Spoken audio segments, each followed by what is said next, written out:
Ok.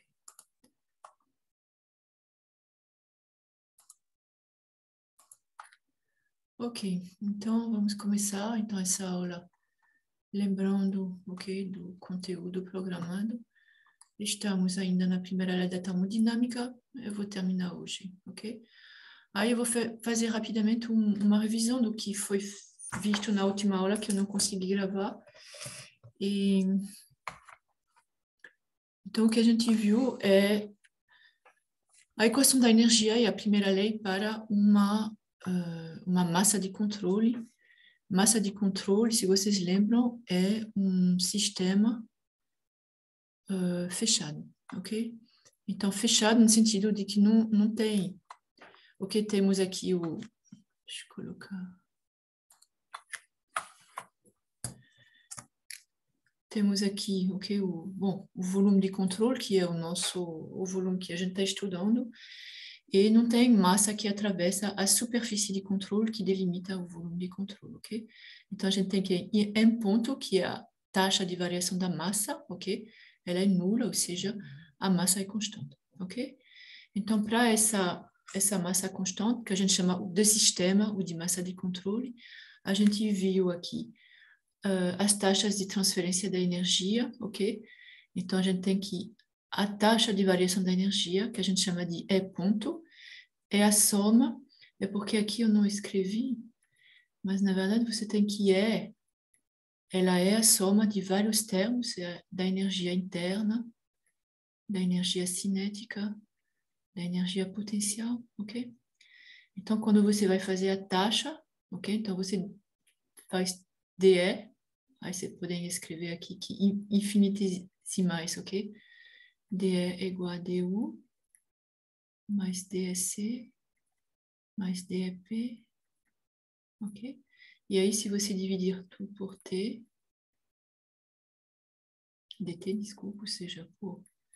Então, derivando em função do tempo, vocês vão obter essa aqui, ok? A gente vai falar bastante de taxas de transferência, particularmente quando for justamente volume de controle, ok? E então, como no caso de uma massa de controle, aqui a gente não tem a única maneira de variar essa energia aqui, ok? Como não tem nada relacionado à massa, a massa não atravessa a fronteira, tem que ser por formas de energia que vão atravessar a fronteira, ok? Então, formas de energia pura, não é massa que transporta energia, ok? Então, tem duas formas de energia que pode atravessar a fronteira.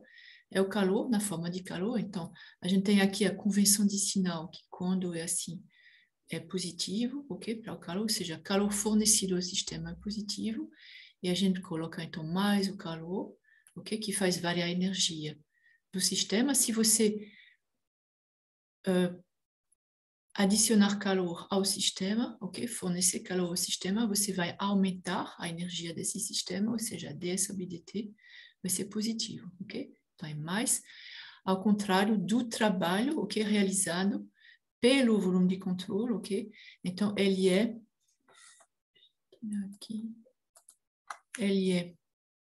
positivo se for L, ok? O volume de controle que realiza esse trabalho, ok? Então é menos, porque se ele realiza trabalho, isso vai diminuir a energia interna dele, desculpa, ou seja, D sobre dt vai ser negativo, ok?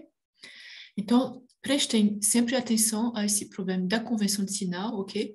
E aí, para verificar se está tudo certo, se você está esperando um aumento, ok, da energia, então, seria adicionar calor, ok? Ou realizar trabalho no sistema, ok? Variações infinitesimais são essas que eu escrevi aqui primeiro, ok? D é igual a du.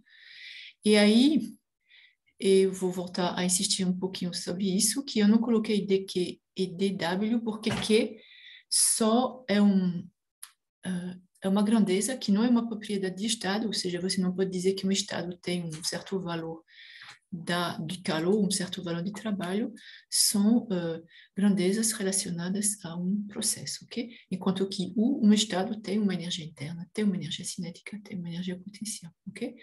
E aí, quando você vai de um estado 1 até um estado 2, vocês vão integrar essa relação aqui, integral de DE igual, eu coloquei aqui, variações finitas. Então, tínhamos aqui, esquecendo esses sinais de integrais, DE é igual a DU mais DS mais DP igual a delta Q menos delta W. E aí você integra do estado 1 ao estado 2, todos, ok? Então, a integral de 1 a 2 de DE, como DE é uma propriedade de estado, vai ser simplesmente a diferença, ok? Estado final menos estado final, inicial. E2 menos E1, mesma coisa para energia interna, energia cinética, energia potencial, enquanto, ou seja, independe completamente do caminho que você vai seguir para passar desse estado 1 ao estado 2. Ao contrário do calor e do trabalho, que vão ser integrais de linha, ou seja, vai depender de como você vai, ok? Adicionar esse calor, ou realizar esse trabalho. E nesse caso, a notação ela é Q1,2, ou seja, o calor trocado entre o estado 1 e o estado 2, menos o trabalho realizado pelo sistema entre o estado 1 e o estado 2, ok?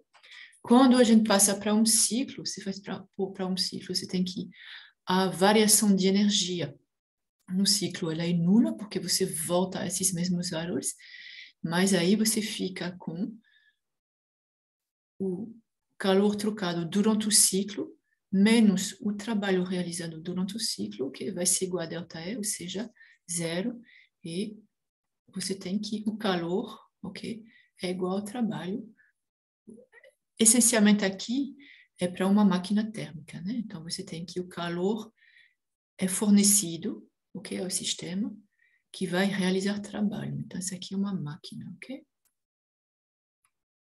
Mas funciona também para o caso contrário, que você tem assim, você fornece trabalho, ok?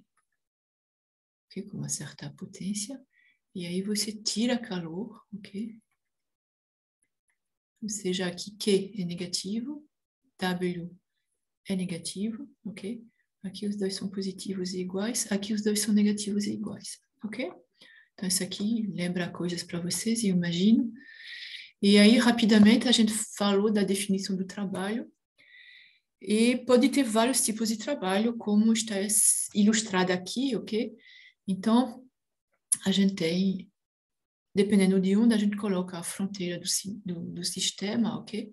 Aqui, essa bateria, ela vai fornecer para o motor, se eu colocar aqui minha fronteira, ela vai fornecer para o que vem depois dessa fronteira, trabalho na forma elétrica, ok?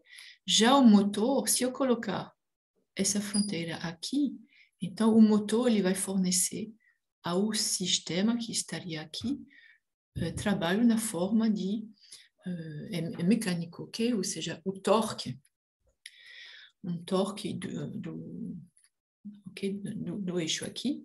E aí, também, se eu colocar minha fronteira aqui, eu vou ter esse peso que sobe devido ao fato que ele está amarrado a uma corda que está enrolada na polia, e a polia girando, ok? Vai levantar e vai ser também outra forma de trabalho mecânico, ok? Então, a gente vai essencialmente falar de trabalho mecânico. Se for o caso, a gente volta a falar de trabalho na forma química, elétrica, ok? Mas por enquanto não precisamos.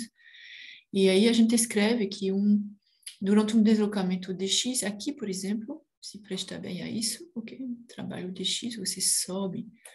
Então, o trabalhozinho realizado pela força, ok? É F de X. E aí, entre dois estados 1 e 2, você integra a integral de linha. Eu lembro aqui que é uma integral de linha, ok? Depende do caminho. E vai ser a integral de 1 a 2 de F de X, ok? As unidades. Ok, então aqui para mostrar que o trabalho de 1 a 2 é a integral de 1 a 2 de P de V dV, aqui é um resumo, ok? Eu mostrei um pouquinho como o trabalho realizado na fronteira móvel de um sistema compressivo simples, ok? O exemplo que eu dei foi de um cilindro com pistão.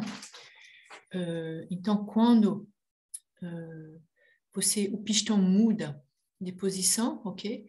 Então, ele aumenta ou diminui o volume disponível. Então, você tem uma variaçãozinha dV de volume, e aí multiplicando a pressão, ok, pelo volume, você vai encontrar o trabalho realizado pela força, porque a força, ok, força de pressão vezes A, né? E um dx, por exemplo, e esse daqui que a gente vai chamar de dV, ok? Não, desculpa, f de x é igual a f de x, ok? Então, você tem a pressão vezes essa área aqui, a força, vezes dx, e esse A dx vai dar o volume. Então, você tem agora, em vez de F dx, a gente fala raramente em força, ok? Depois, em termodinâmica, a gente usa pressão, volume. Então, a gente vê aqui no diagrama PV que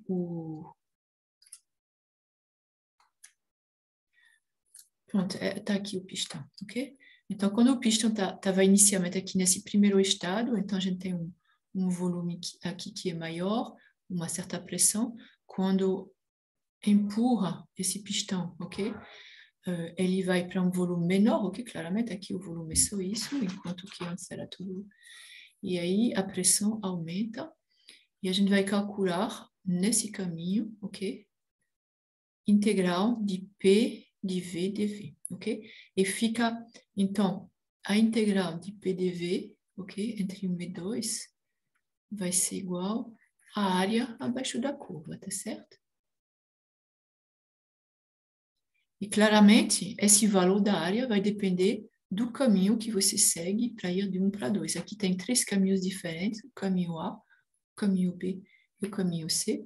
E a gente tem que WA é menor do que WB e é menor que WC, ok? Porque a área de C é a maior de todas. Então, duas coisas importantes no trabalho. O sinal, aqui, o trabalho é negativo, porque a gente tem P que é positivo e dV que é negativo, que a gente está diminuindo. Então, P positivo, dV negativo, PDV negativo, ok? O trabalho aqui é negativo, ok? Então, tem que ter cuidado com o sinal e o caminho que é importante, ok? Eu vou fazer isso aqui, ok? Sem detalhar o processo politrópico. A gente tem dependências em função de P, em função do volume, que muitas vezes a gente pode representar a partir, ok, com esse tipo de dependência, que P vezes V a potência N é uma constante. Isso é chamado de processo politrópico. Então, quando tiver um processo politrópico, é muito simples calcular essa integral entre dois estados. Eu fiz o detalhe, deve estar nos slides que eu mandei para vocês, ok? Então, esse expoente politrópico, ele vai de menos infinito a mais infinito. Então, tem essa, se n for diferente de 1, a gente tem essa relação aqui. No dia que vocês precisarem, vocês vão lembrar que a gente fez isso aqui, ok? Obviamente que aqui n tem que ser diferente de 1, porque senão diverge. E se n igual a 1, a gente faz o cálculo um pouquinho mais, ok? A gente refaz a partir de um certo momento, ok? Onde a gente diz que n igual a 1, e aí a gente vai ver aparecer uma dependência logarítmica. Aqui é P1V1 logaritmo de V2 sobre V1, P2V2 de logaritmo de V2 sobre V1, porque P1V1 é igual a P2V2, ok? P1V1, a potência 1 é igual a P2, ok? É uma constante. Ok? Então, isso é chamado de processo politrópico. Um exemplo de processo politrópico é o gás ideal, por exemplo, num processo isotérmico, por exemplo. Processo isotérmico. Por quê? Vocês têm que PV é igual a NRT. Vou fazer. Aqui a gente tem o volume, né? N, R, e aqui eu vou colocar esse E aqui, que é a constante universal, ok? Então, se vocês têm um processo isotérmico, esse aqui é constante, esse aqui é uma constante, esse aqui é uma constante, então vocês têm que PV é uma constante. Então, é um processo politrópico com N igual a 1, tá certo? Então, isso é um exemplo, mas tem... Então, no dia que a gente precisar, a gente sabe onde procurar.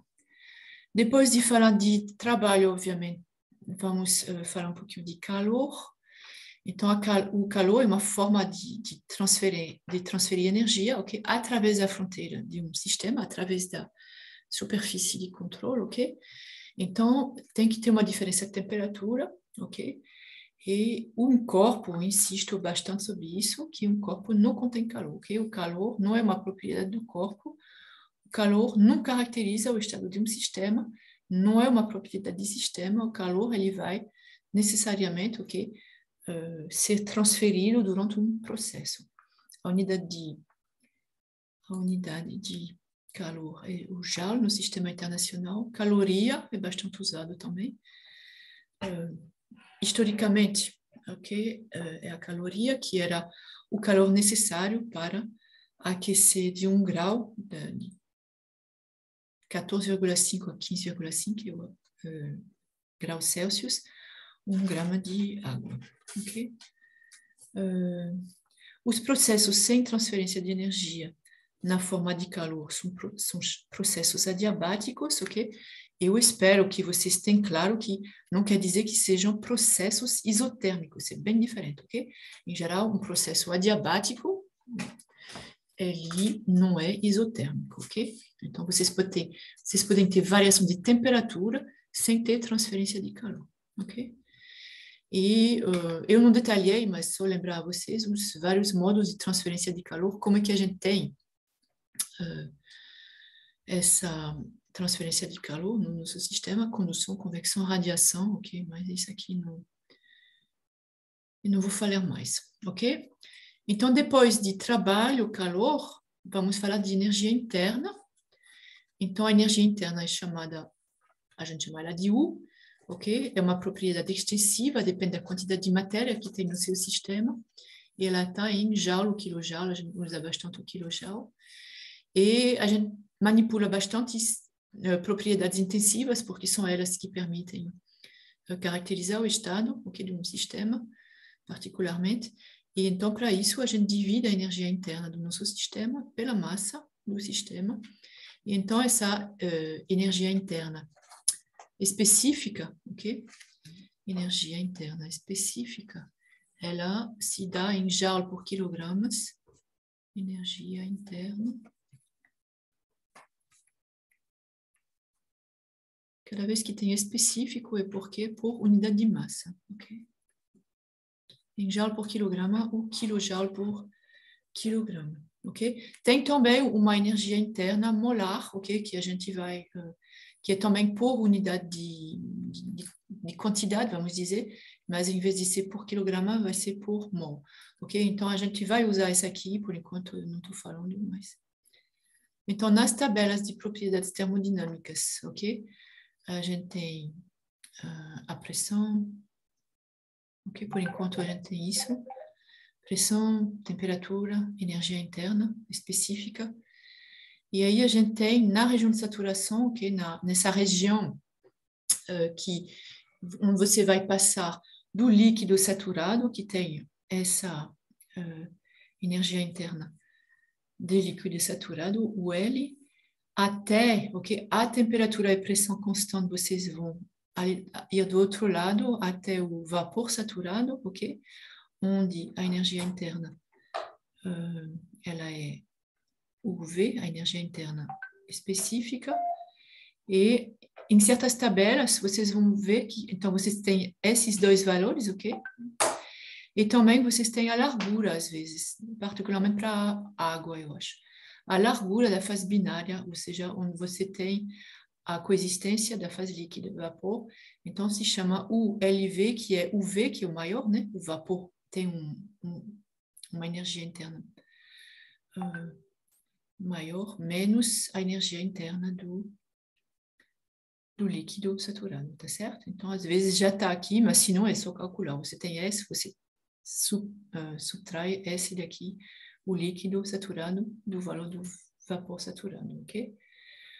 Bom, só um comentário aqui que são, em geral, tem valores, o que é energia interna, então tem um estado de referência arbitrário, ok? E para a água esse valor é esse, ok? Mas o importante é que esse estado de referência é o mesmo para todos, ok? Os valores que estão nas tabelas. Então, como muitas vezes vocês vão precisar fazer uma diferença, né? Uma subtração, final menos inicial. Então, não importa quem é esse referência, qual é essa referência arbitrária, ok? Então, eu estava falando daqui, ok, do valor do vapor saturado, líquido saturado, e na região de saturação líquido-vapor, sem entrar muito no detalhe, você tem que a energia interna total do seu sistema é a soma das energias internas, ok? Então, você vai somar a energia interna de cada partícula, você soma tudo que tem lá dentro, essa energia interna, ela se soma, ok? Então, você pode mostrar que a energia interna específica do sistema, ok? Com as duas fases, é igual ao valor para o líquido saturado, mas essa diferença, porque entre os dois, quando você tem, só para mostrar aqui você tem um gráfico assim, aquele gráfico, okay, que você tem a região de saturação, então, basicamente, você vê a pressão e temperatura constante, aqui, por exemplo, pode ser um volume, aqui o volume, aqui, vamos dizer que esse aqui, por exemplo, é a temperatura, ok? Então, essa aqui é temperatura constante, obviamente, e claramente também pressão constante, ok? Então, pressão constante você tem aqui aquela pressão, ok? E aí você tem que esse valor é U do líquido saturado, aqui é o líquido, ok? Aqui é o vapor, então aqui é o valor do vapor saturado, não é U, desculpa, essa aqui é com V, aqui é V, vapor, mas vocês podem ter também, ok? L e VL, e então vocês vão ter que essa relação aqui, então aqui você vai ter, para esse ponto aqui, você vai ter o L, aqui você vai ter o V, ok? Você vai ter tudo aqui do líquido saturado e aqui do vapor saturado. Então, você tem essa relação, ok? Que vocês podem usar quando for necessário. Ok, depois a gente falou dessa propriedade, uma nova propriedade termodinâmica que se chama a entalpia, ok? A entalpia, ela é introduzida aqui e a gente vai ver ainda hoje, ok? Ela é muito prática para o tipo de problema que a gente se propõe a estudar, particularmente, ok? No seu curso, materiais. Então, vai ter reações químicas, e, em geral, essas reações químicas, elas são realizadas a pressão constante, ok? Ou seja, são recipientes abertos, ok? A pressão atmosférica.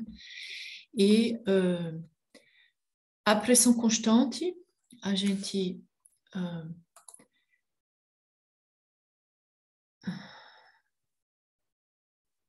esse daqui, eu coloquei, essa aqui é a variação de energia cinética e a variação de energia potencial são nulos, a gente não se preocupa nesse tipo de sistema, em geral, com a variação de energia cinética e de energia potencial, ok?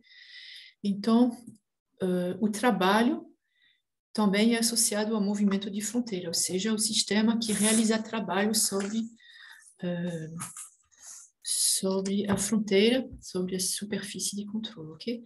Então, como não tem variação de energia cinética nem potencial, a variação de energia total é somente a variação de energia interna, como é uma propriedade a energia interna final menos inicial, ok? E a gente pode escrever também que é E2 menos E1, ok?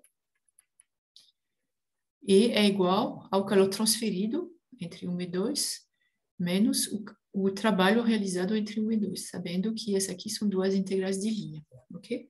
Está escrito aqui, W1, 2, ok? PDV. E como a pressão é constante aqui, sai da integral, ok? E a gente consegue escrever tudo isso de tal maneira que a gente tem uma nova... Esse calor aqui, que é 1, 2, deixa eu fazer vermelho. Esse calor transferido, ok? Nesse processo a pressão constante, o que a gente faz que é o 2 menos o 1 mais o trabalho, ok? E aí é o 2 menos o 1 mais o trabalho, que é PV2 menos PV1. E a gente consegue agrupar os termos de maneira que isso aqui seja o estado 2, que esse aqui seja o estado 1, U mais PV no estado 2, U mais PV no estado 1, e a gente vai chamar isso aqui de H, ok? H2, H1. E então, num processo a pressão constante assim, a gente tem aqui o calor transferido e a diferença dessas duas grandezas, que a gente chama de entalpia, ok? Então, ela já leva, nela já tem, não precisamos saber dos detalhes, ok? Ela já tem a energia interna e o produto PV, ok? Então, é uma grandeza que também está tabelada, ok? Naquelas tabelas que vocês têm, você tem a entalpia, não sei se eu coloquei ela assim, ok? Então, a entalpia, você tem também a entalpia H, a entalpia específica, ok? Por unidade H sobre M, ok? A entalpia específica, que é igual à energia interna específica mais P vezes o volume específico, ok? E da mesma maneira que a gente definiu para a energia interna e para o volume, ok? Então, essa propriedade aqui, ela tem nessa região de coexistência de fase líquida e vapor, essa expressão, ok? Entalpia do líquido saturado, mais X, que é o título, ok? Lembrar aqui, acho que é um detalhe. Esse é o título. Entalpia do volume do vapor saturado menos entalpia do líquido saturado, que seria H, mas não sei se ele está tabelado assim. Líquido ou vapor, né? Que é a diferença entre os dois. Ok. Então, foram introduzidos então essas grandezas, e agora a gente vai introduzir uma nova propriedade de sistemas, ok? Que são os calores específicos, ok? Então, a gente vai ver que depende muito como são realizados os processos, ok? Então, vai depender se é feito a volume ou pressão constante, ok? Então, vamos supor primeiro uma substância de composição constante, uma fase homogênea, ok? Então, o calor específico, vocês lembram, né? É a quantidade de calor que é necessária para elevar a temperatura de uma unidade de massa da substância em 1 grau, ok? Então, você tem aqui a quantidade de calor, o calor específico e a massa, ok? Vezes a variação de temperatura que se deseja atingir, ok? Então, esse calor específico é característico da substância, ok? Então, vamos relacionar, ok? Por enquanto, não temos certeza que vai ser uma propriedade, ok? Então, D é que é uma variação infinitesimal, ok? De energia total durante um processo, ok? Quase equilíbrio, ok? Você vai bem devagar. Então, vai ser a variação de energia interna, se a gente supor que não tem a gente não levar em conta a energia cinética e a energia potencial do volume de controle. Então, o calor transferido menos o trabalho realizado. A gente escreve ΔQ, o calor, em função das outras grandezas, ok? esse delta W é PDV, ok? Então, se V for constante, a gente tem dV igual a zero, então delta Q é igual a du, tá certo? E então, nesse caso, a gente escreve que é CV MDT, ok? Onde CV é para o caso específico de um processo a volume constante, ok? E aí, nesse caso, a gente escreve que CV é igual a 1 sobre M, a gente escreve CV em função do calor e da massa e da temperatura, 1 sobre M de delta Q sobre dt, mantendo o volume constante, ok? Porque Q, delta Q, depende da variação de volume e da variação de temperatura. Então, como depende de duas variáveis, você vai derivar em função. Aqui está errado, seria um D assim, né? Um D a volume constante, então como delta Q é igual a du, então a gente substitui aqui, e como é 1 sobre M, então aqui é a energia interna, aqui é a energia interna específica. Então, importante aqui que o calor específico a volume constante é igual à derivada da energia interna específica, ok? Em função da temperatura, mantendo-se o volume constante. Para P constante é o mesmo raciocínio, só que aqui a gente vai ter, ok, sem demonstração, mas é só escrever aqui que a pressão constante, você tem que delta Q é igual à pressão constante. Você escreve U em função da entalpia, ok? Como que ela aparece essa entalpia? Você tem que H aqui a gente está com H é igual a 1 mais PV, ou seja, você sempre pode escrever a energia interna em função da entalpia, né? Aí você faz isso, delta Q igual a dH du, né? dH menos PDV menos VDP, ok? Essa aqui é zero, porque é um processo a pressão constante, ok? E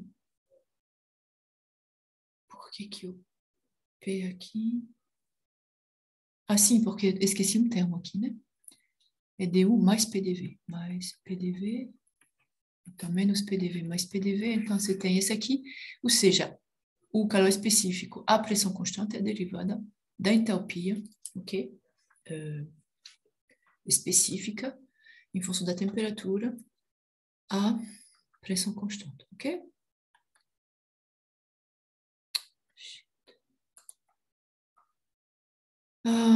Ok, então basicamente isso é a revisão, ok? Tem alguns exercícios sobre isso, eu acho que tem também sobre o que eu vou fazer agora, mas não tem muita novidade. Então, isso aqui é muito importante, ok? Essa parte aqui.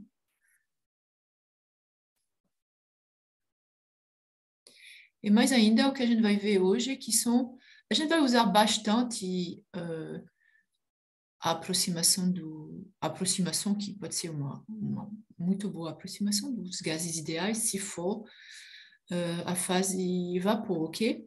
Mas antes da fase vapor, vamos falar de líquidos e sólidos, ok? Então, sólidos e líquidos, então, basicamente, eles são incompressíveis, ok? E eles têm um pequeno volume específico. A gente pode ver isso aqui, tem a tabela A3 aqui, pronto, eu coloquei. Vocês têm as tabelas, eu mandei, eu deixei disponibilizado no CIGA, né, no porta-documentos, acho que vocês têm esses documentos, as tabelas B e A. Então, essa tabela A3, por exemplo, aqui, A4, aqui são propriedades de alguns sólidos a 25 graus, ok? Então, vocês podem ver que o que a gente tem é um CP, a gente vai ver essa aqui agora, e aqui tem a massa específica, né? Que é a massa por unidade de volume, quilograma por metro cúbico. Então, são muito grandes, né? 10 a terceira, 10 a quarta, ok? E eu lembro a vocês que aquele volume específico que a gente usa, que é uma propriedade, que é V, é igual a 1 sobre ρ, ok? Então, se ρ é muito grande, V é muito pequeno, ok? Se ρ é da ordem de 10 à terceira, ok? Todos aqui são 10 à terceira, essa aqui quase 10.000, 10 à quarta. Então, V vai ser da ordem de 10 a menos 4, 10 a menos terceira, né? Então, a unidade é quilograma por metro cúbico aqui, e aqui, metro cúbico por quilograma, ok? Então, aqui, volumes específicos bastante pequenos, ok? E aqui também, né? Os líquidos, ok? Vocês podem ver que são pequenos. E o que eu não mostrei aqui, eu acho que eu vou abrir para vocês essa tabela, ok? Para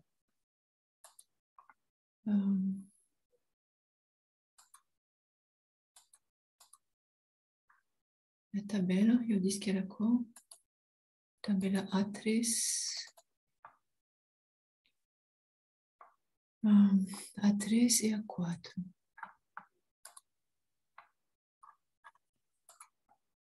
A1, A2, A3. Não é isso que eu quero.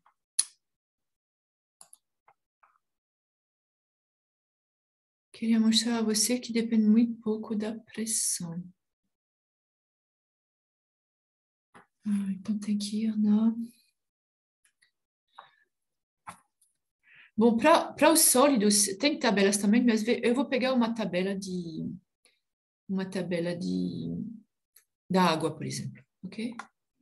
Essa aqui é a tabela da água líquida, ok? Então, vamos ver aqui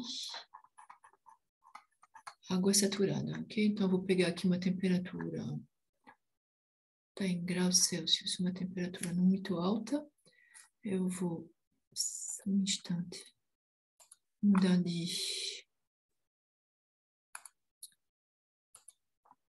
Ok? Essas são as tabelas A3 e A4. Não é esse que eu quero.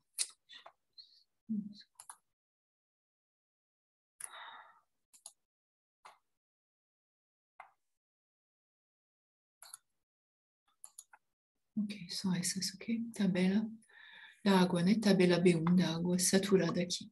Então, vamos lá. Para uma temperatura, a primeira coluna é a temperatura, segunda é a pressão, ok? Mas a pressão de saturação, acho que talvez seja melhor fazer aqui.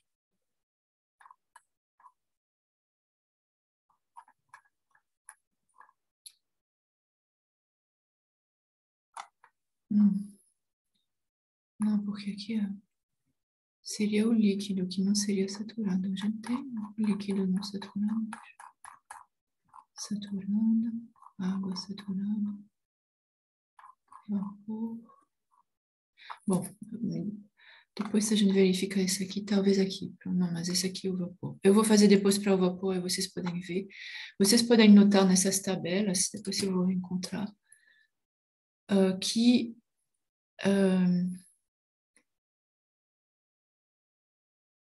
a energia interna, ok? Então, a gente escreve aqui, por exemplo, a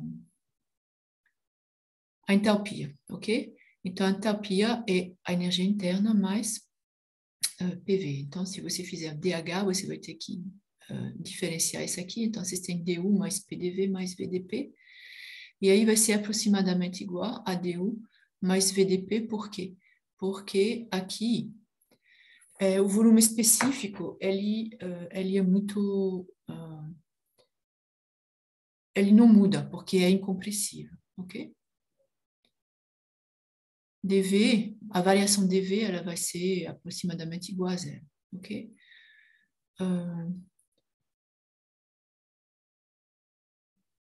E aí, a gente escreve também que DH...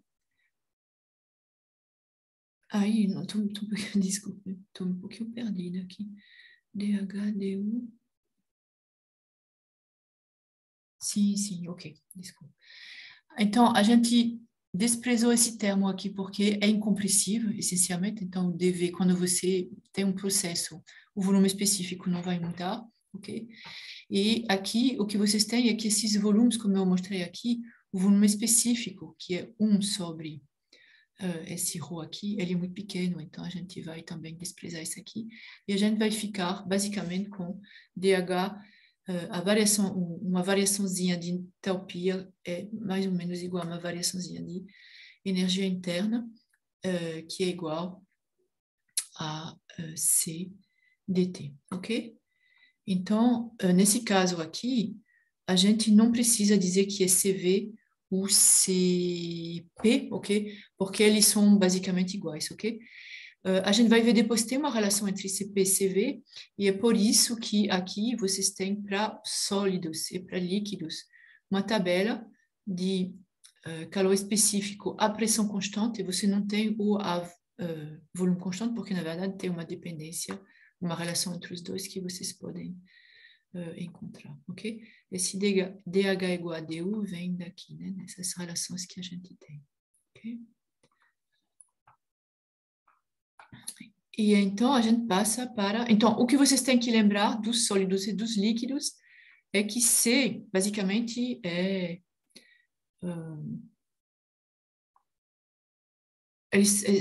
basicamente igual, ok? A DH igual a CDT, DU igual a CDT. Aqui, no caso dos gases e dos gases ideais particularmente, ok? A gente tem que, normalmente, no caso mais geral, a energia interna, ela é uma função da pressão e da temperatura, ok? Vapor d'água superaquecido, e aqui eu vou... Vocês estão vendo meus slides? Sim, professora. Ah, tá. Então eu estou compartilhando. Eu penso... E aí, quando eu mudo, a janela muda também para vocês?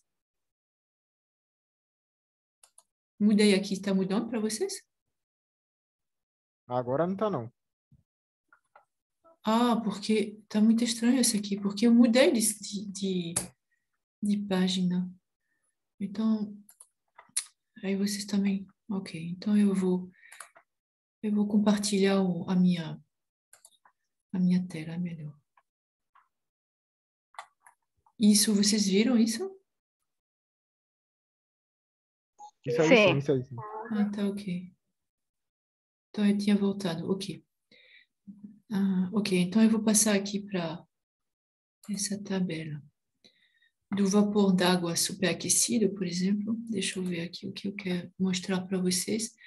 Que, por exemplo, aqui a energia interna, ela não varia muito com a pressão, ok? Então vamos lá olhar. Vocês têm aqui as tabelas, ok, de vapor de água superaquecido. Então estou usando isso aqui como modelo para outros tipos de vapores. Então, aqui você tem a temperatura. Vamos pegar, por exemplo, essa temperatura de 400 o quê? Deve ser Celsius, né? Deveria estar escrito aqui. E aqui você tem uma temperatura, a gente pode ir uma pressão um pouquinho mais baixa. 400 aqui, 1000 kilopascal. Vamos lá para... Ok. 400 aqui para 400 graus e a pressão de 10 kPa, e a gente vai pegar a coluna da energia interna, ok? Então, 400 graus a 10 kPa, a gente tem 2.969, ok? A 50 kPa, 2.900 e não mudou muito, né? 68,89, 43. Vocês podem ver aqui que está diminuindo um pouquinho, mas bem devagar, ok? Então, vou passar entre 10 kPa e 200 kPa, 400. Então, passou, ok, de 2.968, 66. Então, está variando muito pouquinho com a pressão. Vocês podem verificar, ok, particularmente as pressões baixas assim, ok? Então, mas será que depende da temperatura? Então, vamos lá. Eu vou pegar aqui a 10 kPa, que é uma pressão. Então, eu mostrei que depende pouco da pressão, mas depende bastante da temperatura, ok? Aqui a gente tem 2.400, aqui 4.600, então depende bem da temperatura, ok? Então, a gente vai escrever, então, que a energia interna é essencialmente uma função da temperatura, não depende muito significativamente da pressão, ok? Então, como vocês lembram que o calor específico ao volume constante era a derivada parcial de U em relação à temperatura, mantendo constante o volume, como não depende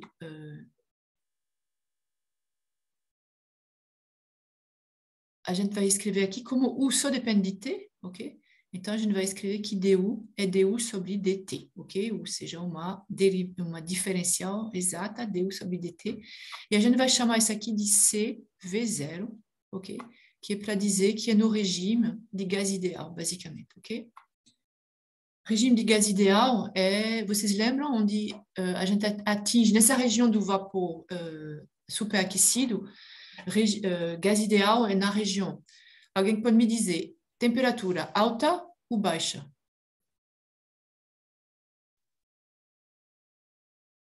O que favorece É, o...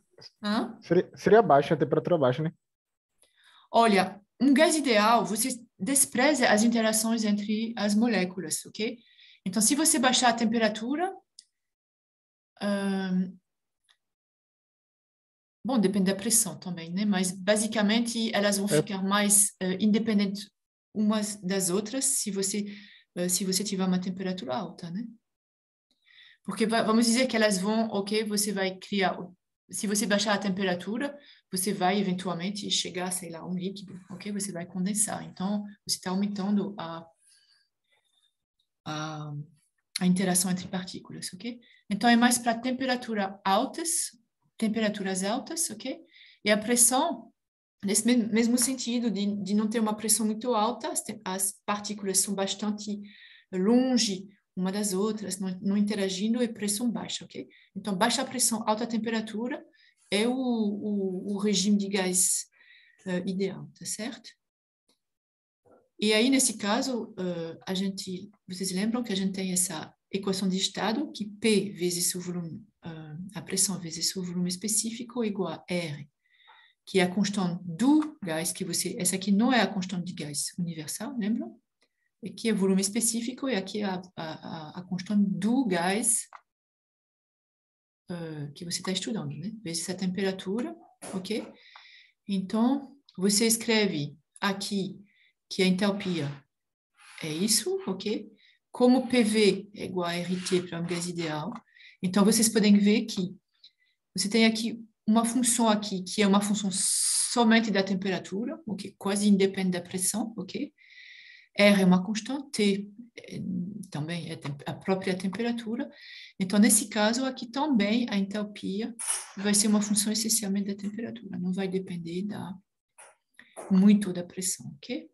Então, você escreve que Cp, o calor específico é a pressão constante, que antes era a derivada parcial da entalpia em relação à temperatura, mantendo a pressão constante, já que não depende mais da pressão, vai ser dH sobre dt, só depende da temperatura, e a gente chama de Cp0, ok? Então, isso são coisas que a gente vai usar, ok? Então, um gás ideal, ele tem algumas facilidades assim, a gente tem essa equação de estado, PV igual a RT, a energia interna e a entalpia, só dependem da temperatura, du é igual a CV0 dt, dH é igual a Cp0 dt. Ok? Então, essa aqui é aplicações que a gente faz, mas é importante lembrar desse aqui.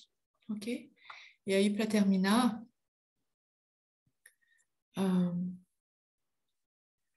aqui uma ilustração, você tem um diagrama PV, ok? Então, como está desenhada aqui uma isoterma, ok? Um diagrama PV, vocês se lembram? Para um gás ideal, a gente está na região do vapor, né? Superaquecido, não é do lado... Okay? Toda a parte de fase binária e de líquido, ela está desse lado aqui, para volumes específicos menores, ok? A gente está aqui na fase vapor e a gente tem uma isoterma aqui, uma temperatura T, Como a energia interna e a entalpia só dependem de T, então isso aqui, se você tem uma isoterma, você tem também uma curva de temperatura constante, que é uma curva de energia interna constante, que é uma curva de entalpia constante, ok? E aqui, se você aumentar, aí você agora vai aumentar a temperatura um pouquinho, essa aqui é uma temperatura T mais dt, então, todos os pontos aqui, ok? Os estados nesse processo, eles têm a mesma temperatura, T mais dt, a mesma energia interna, U mais du, e a mesma entalpia, H mais dH. E como CV0 é du sobre dt, ok? E que U é uma função de T, então CV0 também vai ser uma função somente da temperatura e CP0 também, ok? Então, você tem a temperatura constante, você tem várias propriedades que não vão variar, ok? Para um gás ideal, ok? Vai variar com a temperatura, mas a temperatura constante, não variam. E aqui, para terminar, usando de novo, terminar essa parte, né? Usando de novo a entalpia em função da energia interna, ok? Então, U mais PV, U mais RT. Aí você diferencia aqui dH igual a du mais R, que é uma constante dt, ok? dH é CP0, né? dH, CP0 dt. du é CV0 dt, ok? Então, você substitui du por CV0 dt, dH por... E você encontra isso aqui, você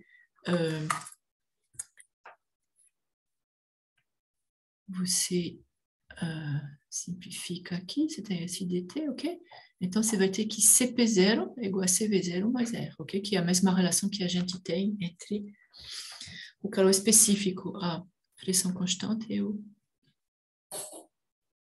a volume constante, ok? Que vocês conhecem. Ok? Então, esse aqui, bom, vamos fazer aplicações, ok? Exercícios. Mas ao longo de todo o semestre a gente vai usar isso aqui. Então, não tem problema. Certo? E aí a gente começa, eu não mudei de capítulo aqui, mas na verdade é quase um outro capítulo, que é a análise energética para um volume de controle, ok? Então, isso é bastante importante. Então, vocês têm, eu vou fazer um pouquinho, relembrar o que a gente viu agora, a primeira lei, a equação de energia para uma massa de controle, ok? Para um sistema fechado, onde você não tem cruzamento, ok? Massa não cruza, não atravessa a fronteira, tá certo? O que atravessa a fronteira é só energia na forma de calor e de trabalho, ok? Só que, muitas vezes, ok, a gente vai ter um sistema aberto, ok? Ou seja, um volume de controle e a gente vai ter, provavelmente, que reformular um pouquinho essa primeira lei da termodinâmica para isso, porque, no caso de um volume de controle, quando tem massa que entra ou sai do sistema, então, tem também a possibilidade, particularmente, de transportar energia com a matéria, né? A matéria, ela transporta energia, então a variação de energia, ela não se faz mais somente via transferência de calor e de trabalho, ela se faz também via transporte de massa. Okay? Então, vamos... eu acho que no Borjak, inclusive, é um capítulo diferente, o capítulo 4, ok? Continuei chamando ele de 3, mas é análise energética para um volume de controle. Então, isso aqui é muito importante, deixa eu colocar aqui, que é análise energética para um volume de controle, ok? Então, vamos ver aqui, lembrar o que é o volume de controle, que é o sistema que você está estudando, ok? Você tem que delimitar uma região, ok? Dentro de um dispositivo, ok? Uma reação que vocês vão estudar. Aí vocês têm o volume dentro do qual tem uma certa quantidade de massa, ok? Esse volume de controle VC é delimitado por uma superfície de controle, ok? Então, na verdade, o volume de controle é aqui dentro, a superfície é o que delimita o volume. E o que a gente fez até agora é que não tinha, ou seja, estava aqui fechado, e era constante, ok? O que a gente vai fazer agora é que pode ter massa entrando, ok? Então, eu coloquei aqui o índice E para entrada e o índice S para saída. Então, entra massa, sai massa, ok? E como é que a gente vai descrever a massa do volume de controle e, particularmente, a variação de massa do volume de controle. A cada momento, a massa do volume de controle é MVC, ok? Então, no tempo T, a gente tem que a massa do volume de controle, eu vou chamar de MVC, ok? Mas aí, durante um processo que o tempo, ele... ok? Então, vou fazer aqui processo, ok? De 1 para 2, por exemplo, um estado inicial 1 para um estado 2. Então, qual vai ser a variação de massa nesse caso, ok? Então, a gente vai ter a massa final. Cuidado com os índices aqui, tá certo? 2 é o estado 2 final, ok? Estado final. Aqui é inicial, tá certo? E aqui é ES é para entrar e sair, ok? São duas coisas bem diferentes. Então, M2 menos M1 vai ser o que eu chamo de delta MVC, ou seja, a variação de massa aqui dentro desse volume de controle. Daí a importância de bem definir seu volume de controle, né? Para saber o que você considera que está dentro, o que entra, o que sai. E aí, basicamente, a variação, então tinha alguma coisa no início, mas qual foi a variação? Aumentou porque entrou massa, diminuiu porque saiu massa. Então, é ME menos MS, ok? A variação. Então, aqui está desenhando duas propriedades, ok? Você passa de um estado 1 ao estado 2, e aí tudo bem, você sabe aqui qual foi a massa aqui, a massa 2, mas se você quiser saber durante o processo, durante uma variaçãozinha pequenininha de massa, ok? Então, D de MVC vai ser a mesma coisa. D, em vez de delta, ok? Uma variação macroscópica, você vai escrever que é uma variaçãozinha, ok? Uma quantidadezinha que entrou, menos uma quantidadezinha que saiu, ok? E aí, uma vez que você tem, deixa eu escrever aqui. Então, você tem que D, massa do volume, sobre dt, obviamente, por unidade de tempo, vai ser, a gente pode dividir tudo, ok? Menos dms sobre dt. Essa aqui a gente chama de MVC ponto, ok? dMVC sobre dt. Esse aqui é ME ponto. Esse aqui é MS ponto, ok? Então, a unidade aqui, a gente vai usar bastante, ok? Essas equações de taxa. Então, quilograma por segundo, e aqui é quilograma, obviamente. Esse aqui é só um balanço de massa, e aqui uma taxa, ok? De variação de massa, taxa de transferência de massa. Ok. Então, vou continuar aqui.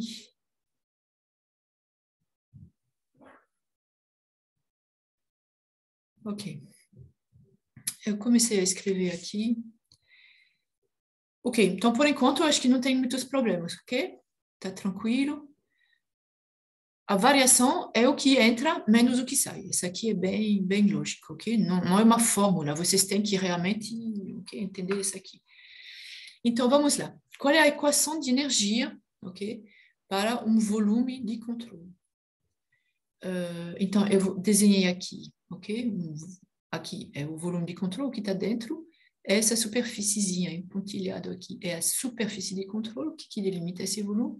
Eu tenho algum lugar dessa superfície, ok? Massa que vai, por exemplo, nesse caso aqui, que vai entrar no meu sistema, ok? E como é que a massa ela pode entrar?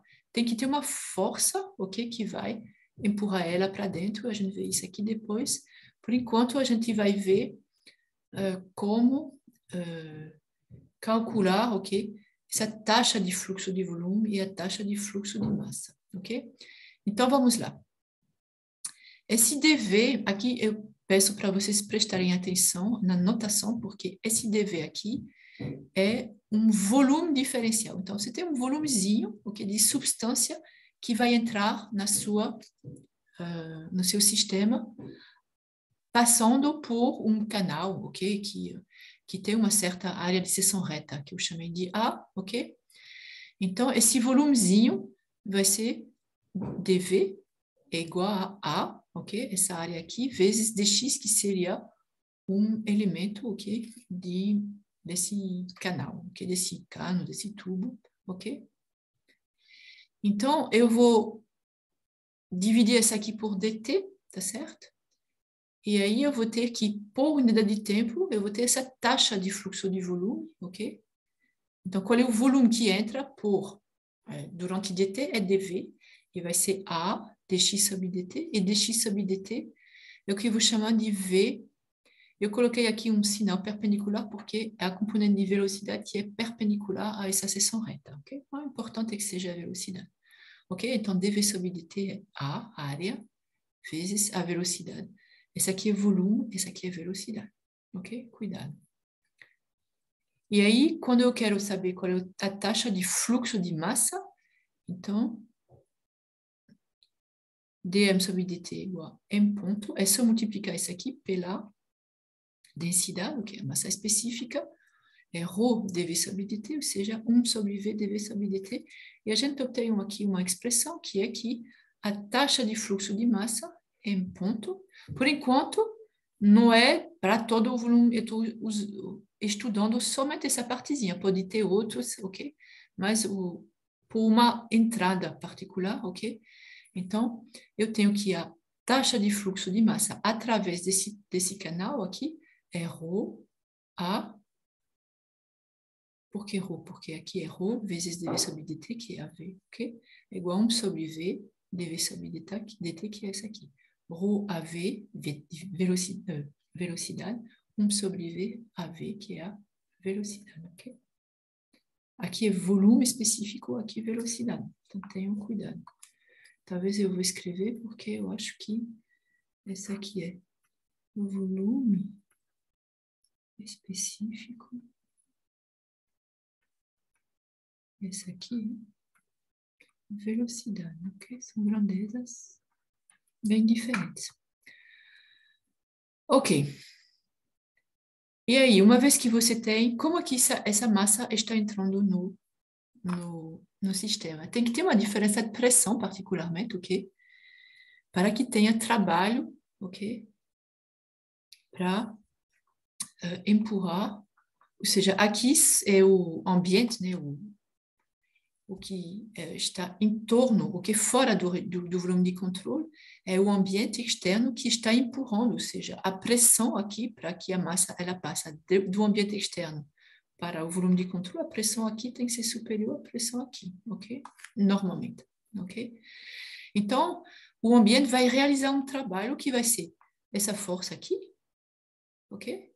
Vezes esse elementozinho aqui de deslocamento. F de x vai ser o trabalhozinho, tá bom? Então, para empurrar essa massa para dentro do volume de controle, o ambiente deve realizar trabalho, e a gente chama isso trabalho de fluxo. Vocês vão ver por que a gente chama de trabalho de fluxo.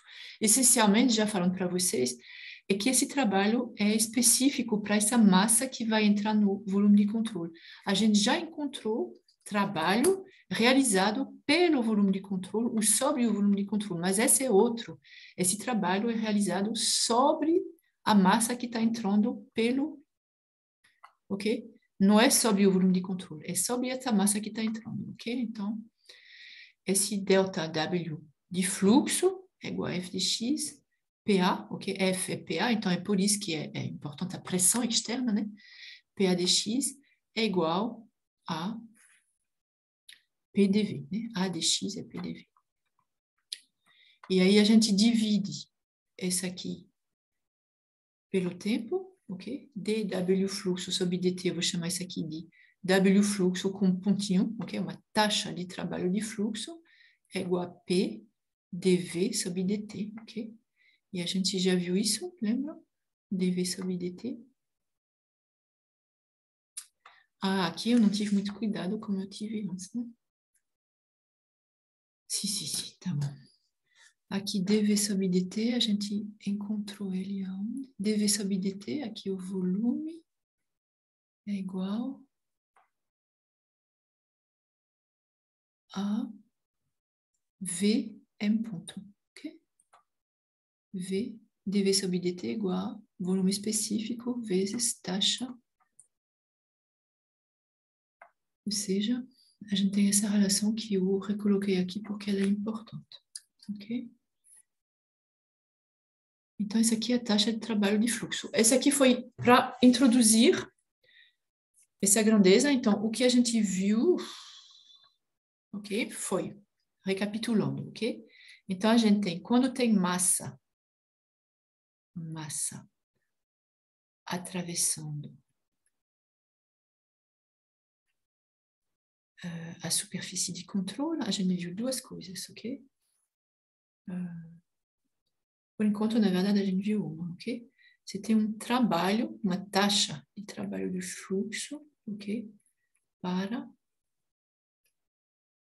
movimentar a massa, basicamente, né? Para movimentar essa massa. E a gente já comentou rapidamente que a própria massa, a massa transporta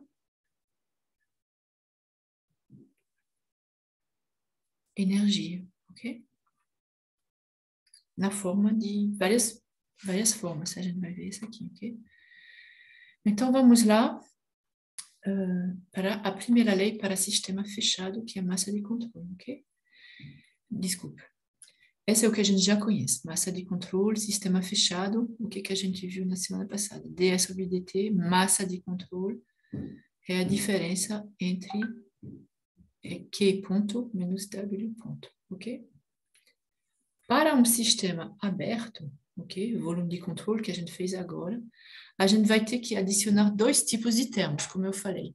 Os termos do trabalho de fluxo, ok?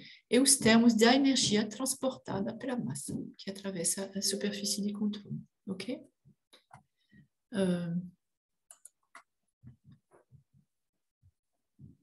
Então, qual é essa energia transportada pela massa? Então, eu vou escrever aqui, essa energia transportada pela massa, ok? Ela vai ser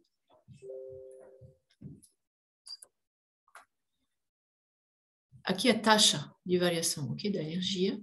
Então, vai ser a taxa de variação da massa com a energia específica que essa massa transporta. É a superfície de controle, ok? Então, eu vou colocar aqui, essa aqui, vou identificar um pouquinho o que seriam essas formas de energia que a massa transporta. Tem energia interna, ok?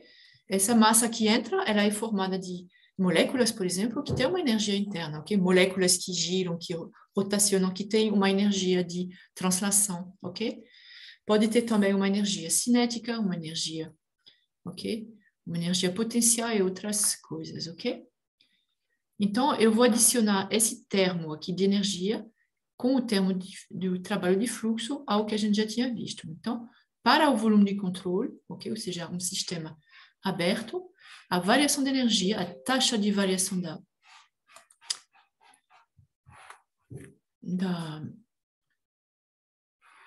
energia total, ok?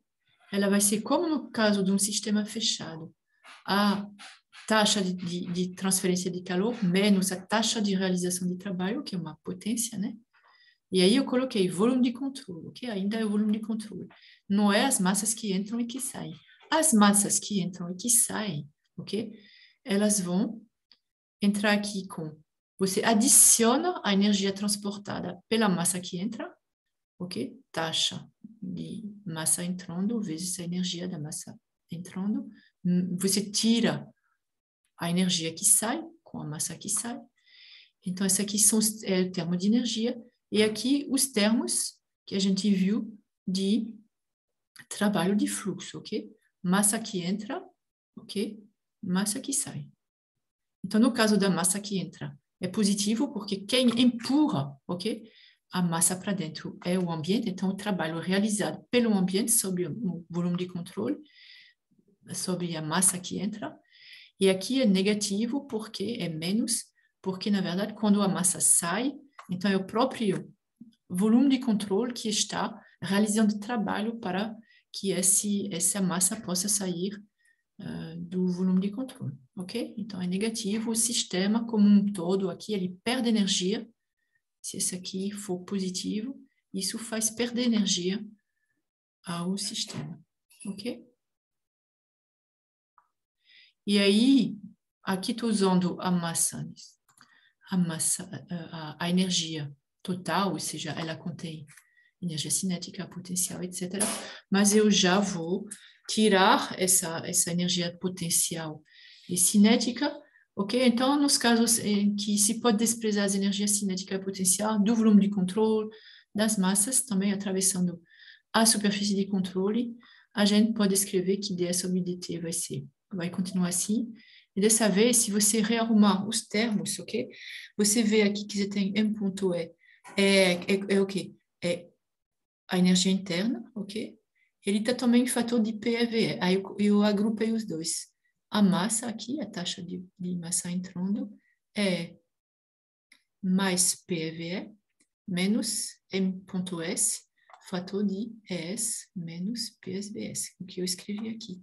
E aqui vocês reconhecem o quê?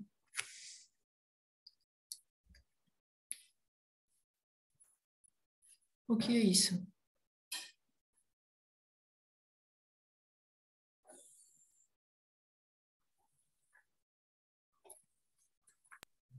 É o H.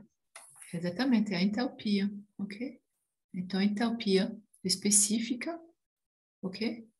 Da massa que entra, e aqui é a entalpia específica da massa que sai, ok? Então, aqui eu continuei escrevendo ds sobre dt, mas no caso de não ter, de não levar em conta energia cinética e potencial do volume de controle, ok? Ou seja, o volume de controle ele está, ok? No referencial onde a gente está estudando ele está em repouso, ok? Então, a energia total do volume de controle e a energia interna do volume de controle. E aí eu posso reescrever aqui, que vai ser que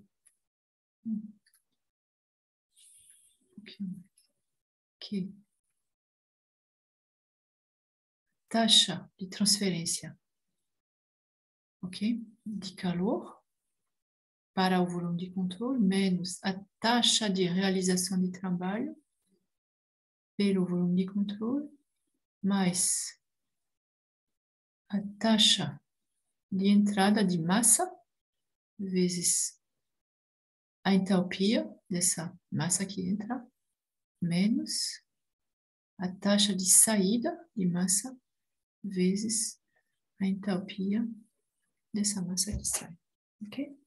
Então, esse aqui é um resultado bem importante,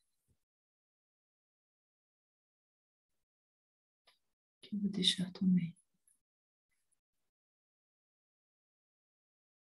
Ok? Então, isso é volume, primeira lei para o volume, né? Basicamente é isso, né? Primeira lei para o volume de controle.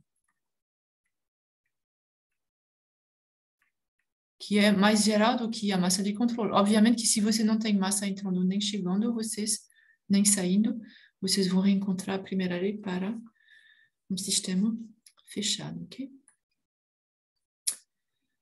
Ok, então, estou terminando, na verdade, porque tem um regime particular que a gente vai estudar, ok? Que é o regime permanente.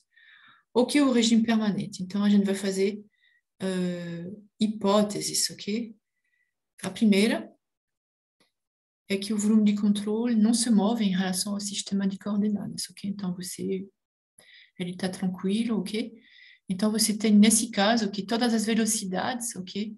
Que são medidas em relação àquele sistema, são também velocidades relativas à superfície de controle, ok? Então, é a velocidade que, sei lá, você tem uma certa massa que chegaria com uma certa velocidade, uma certa energia cinética, e essa energia cinética é a mesma no referencial do volume de controle e no referencial que você usa para fazer seu trabalho, ok? Então, não há trabalho associado com a aceleração do volume de controle, ok? Também, o estado da substância em cada ponto do volume de controle não varia com o tempo, ok? Então, se o estado não varia, a gente vai fazer simplificações, ok? Que a gente vai ter no regime, que a gente vai chamar de regime permanente, então, que dê a variação de massa no volume de controle, ela vai ser zero. Isso quer dizer o quê? Isso quer dizer que sai o que entra, ok? Então, a gente tem que a soma das massas entrando, a soma das taxas de massa entrando é igual à soma das massas saindo. Eu não coloquei, não detalhei, mas obviamente que você pode ter um certo volume de controle, ok? Eu vou aqui, que o volume de controle que estaria aqui, e você tem várias entradas e saídas, ok? Então, eu posso fazer aqui, por exemplo, aqui entra e aqui sai, ok? Então, você vai ter sempre que fazer, eu fiz para uma, ok? Um exemplo aqui de uma entrada, ok? Mas, obviamente, que você vai fazer isso para todas elas, ok? Se tiver várias. Então, você tem, nesse caso, então, por exemplo, esse aqui é um, entra, 2, sai, 3. Na verdade, eu deveria ficar esses números mais para estado, né? Então, vou chamar de ABC. Então, no regime permanente, assim, quando você tem que a massa permaneça a mesma lá dentro, então isso aqui quer dizer que a taxa de entrada, MA, ela vai ser igual à taxa de saída, que é a soma de dois termos, M.C mais M.B, ok? Etc. Entra, sai, ok? E também, como o estado, né, da substância não varia com o tempo, isso quer dizer que essa variação de energia total do sistema, ok, é igual a zero. Então, isso permite escrever esses termos aqui. Aqui eu já simplifiquei, soltei a energia interna, mas aqui, se você não puder desprezar os termos de energia cinética e potencial, então vocês vão ter, além desses termos aqui com entalpia, mais os termos, ok? M.E. Então, quais são as outras formas de energia aqui? Vocês têm, se eu coloquei o E, então você tem a energia cinética de entrada, menos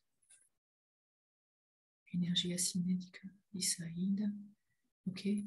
Etc, etc. Se tiver energia potencial, ok? Bom, na verdade eu vou parar aqui porque não, mesmo isso aqui não está muito bem escrito. E para a terceira condição que a gente tem é que o fluxo de massa e o estado dessa massa em cada área discreta de escoamento na superfície de controle, então onde essa massa entra ou sai, ok?